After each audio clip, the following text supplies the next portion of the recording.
Index Card a Day, number 44, Dream Without Fear by Creative Katie, Karen Birchall. If you're not a subscriber, don't worry. All you have to do is hit the subscribe button in the lower right-hand corner, and you'll be a subscriber.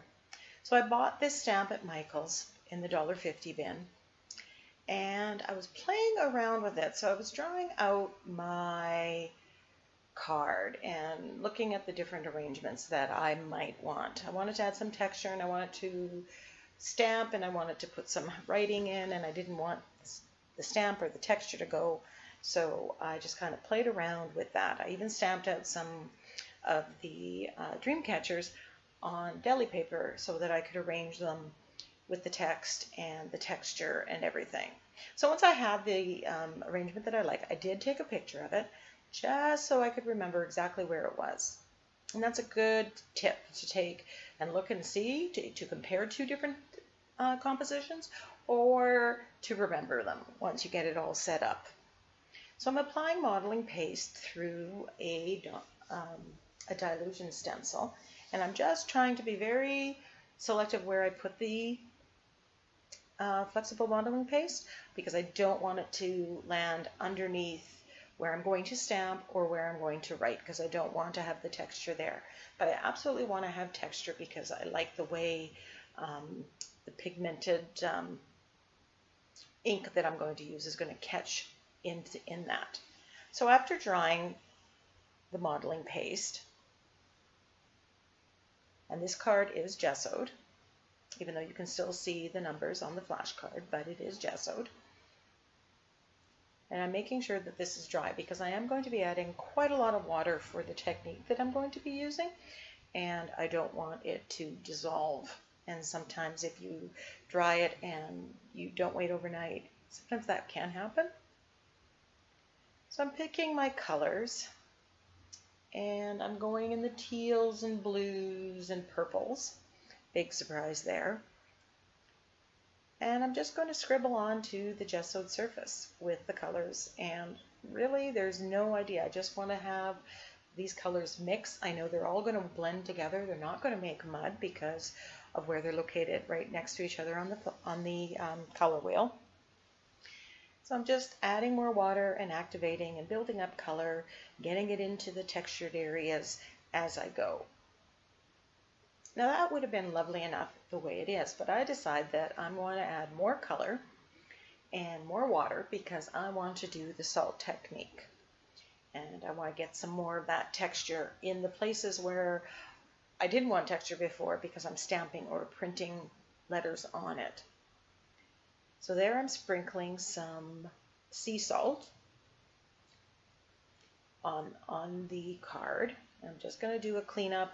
There's my cupcake liner, and I'm just cleaning it up, and I'm sitting that there, and it just needs to dry. You can use a heat tool to speed up the drying when you have salt on it. It gives a slightly different effect, so you know, weigh what you want against the time factor. So I heat it a little bit and then I let it dry a little bit while I go and deal with other things. Look at that lovely texture and the lovely colors and the blending. So once it's dry, I am just rubbing it with the pads of my fingertips to get all the salt off. And now I'm placing back, and I'm going back to my picture to find out where I have them, avoiding the textured areas. And now I've tried out my writing out my quote on deli paper as well. And this allows me to see it on the card. I'm a very visual person, and this sometimes I just have to do it. And then once I see it, I can make the judgment call. Do I like it better or this way or this way or this way? So try that sometimes. That helps. So I'm stamping, and under my stamp I have a dollar store mouse pad, and it really helps to stamp more clearly. I'm getting much better stamps with it. Who knew? I guess people knew because they were telling me out there, and I finally invested the $1.50. So I'm liking how it is. The card's a little bit on the dark side, or darker than I initially thought. So that's why I went with the white paint. So I just drew some light lines there just to make sure that they're straight. It really bothers me when they're not straight. I know it's a little thing, but you know, do whatever. And just changing the font. You know, in a lot of the stamps, they have script and they have print and they do different things. So you can do the same kind of changes with your hand printing when you're writing on this. Right now, I don't have access to a printer and I don't have access to a lot of the things that I typically have when I'm creating. So it's forcing me to find other ways to do them, such as using my own handwriting.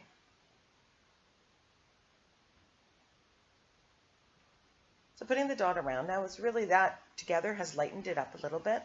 And I'm thinking I want the dream catchers to show a little bit more. So I'm using my Sakura Jelly Roll pen, the gold, and I'm just adding some little bit of gold detail.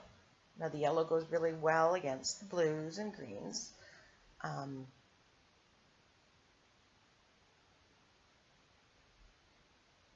So it shows up.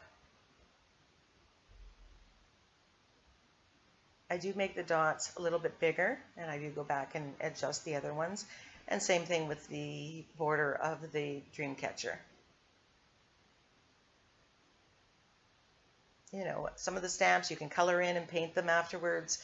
This I've just kind of gone in and colored in myself to fit my my plan. I think it would be really easy to doodle a dream catcher and maybe do a bigger page similar to this, or a canvas. I think that would look really good.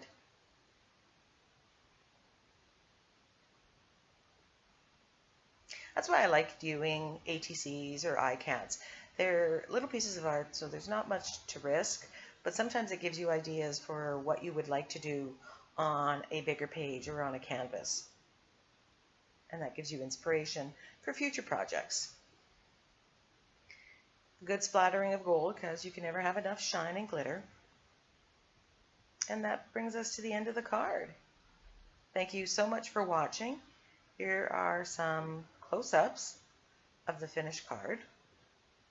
I hope you enjoyed me watching me create this ICAD, and I will see you for the next ICAD. If you feel like joining my Facebook group, All Things Mixed Media, Creative Katie, just come on in and join the creation ships.